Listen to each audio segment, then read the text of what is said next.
تیمم کا بیان. پانی نہ ملنے کی صورت میں طہارت کی نیت سے پاک مٹی کا قصد کر کے اسے اپنے ہاتھوں اور منہ پر ملنا تیمم کہلاتا ہے. پانی نہ ملنے کی کئی صورتیں ہیں. مثلاً مسافر کو سفر میں پانی نہ ملے، یا پانی کے مقام تک پہنچنے پر نماز کے فوت ہو جانے کا خطرہ ہو، یا وضو کرنے سے مریض کو مرض کی زیادتی کا خوف ہو، یا پانی حاصل کرنے میں جان کا ڈر ہو. مثلاً گھر میں پانی نہیں ہے، باہر کرفیو نافذ ہے، یا پانی لانے میں کسی دشمن یا درندے سے جان کا اندیشہ ہو، تو ایسی صورت میں ہم تیمم کر سکتے ہیں. خواہ یہ موانع یعنی رکاوٹیں، موانع کس کو کہتے ہیں؟ رکاوٹیں، برسوں قائم رہیں، تیمم بھی بدستور جائز رہے گا. تو کس صورت میں تیمم کرنا ہوگا؟ جب مسافر کو سفر میں پانی نہ ملے، یا پانی تک پہنچنے میں نماز چلی جائے، یا وضو کرنے سے مریض کی مرض بڑھ جائے، یا جان کا خطرہ ہو. جیسے گھر میں پانی نہیں اور باہر کرفیو نافذ ہے، یا پانی تو ہے لیکن وہاں شیر بھی بیٹھا ہوا ہے. تو ایسی صورت میں پھر انسان اتنا بہادر نہ بنے بلکہ شریعت کی دی ہوئی رخصت سے فائدہ اٹھا کر تیمم کر لے. اب یہاں انہوں نے کہا نا سفر میں پانی نہ ملے. بعض اوقات ایسا بھی ہوتا ہے کہ گھر میں پانی نہیں ہوتا. کچھ علاقے ایسے ہوتے ہیں کہ جہاں سرکاری پانی آتا ہے تو اس صورت میں بعض اوقات پانی کی سپلائی بند ہو جاتی کسی وجہ سے، یا پانی زہریلا ہو گیا یا کوئی بھی وجہ ہوئی. ایسی صورت میں بھی تیمم کیا جا سکتا ہے. یعنی اصل کیا ہے تیمم کے پیچھے؟ نمبر 1 پانی کا نہ ملنا، اور نمبر 2 مرض میں اضافے یا زندگی جانے کا ڈر.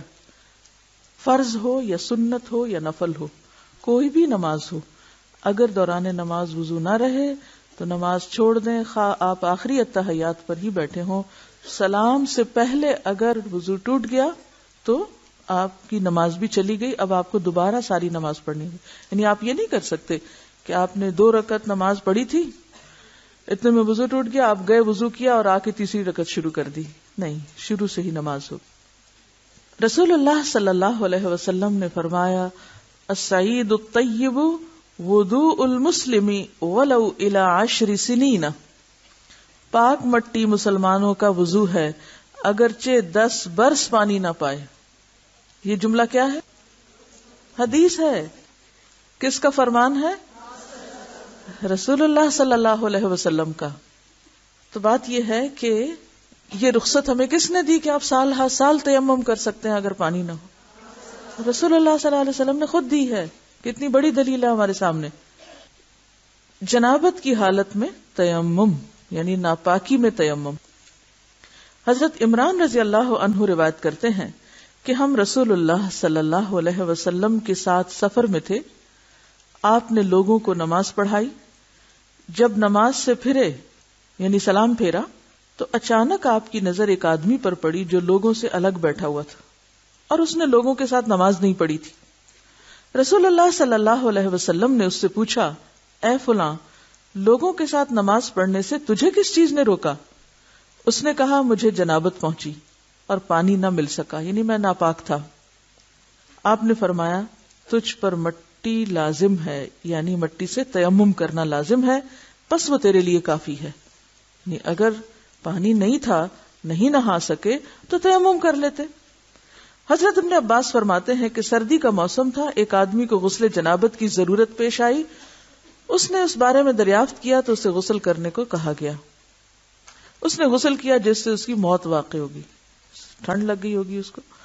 جب اس واقعے کا ذکر رسول اللہ صلی اللہ علیہ وسلم سے کیا گیا تو آپ نے فرمایا ان لوگوں نے اسے مار ڈالا، اللہ ان کو مارے. بے شک اللہ تعالیٰ نے مٹی کو پاک کرنے والا بنایا ہے، وہ تیمم کر لیتا.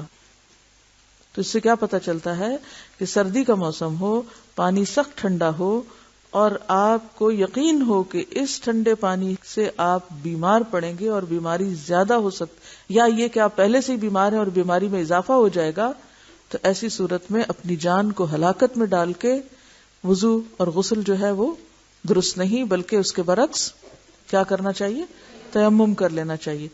اگر کسی نے ایسا کیا اور وہ مر گیا تو یہ ایک طرح سے خودکشی ہوگی، اور اگر کسی ایسے مفتی نے دین کے معاملے میں اتنی سختی کی اور ایسا مسئلہ بتایا تو وہ اس کا قاتل ٹھہرا.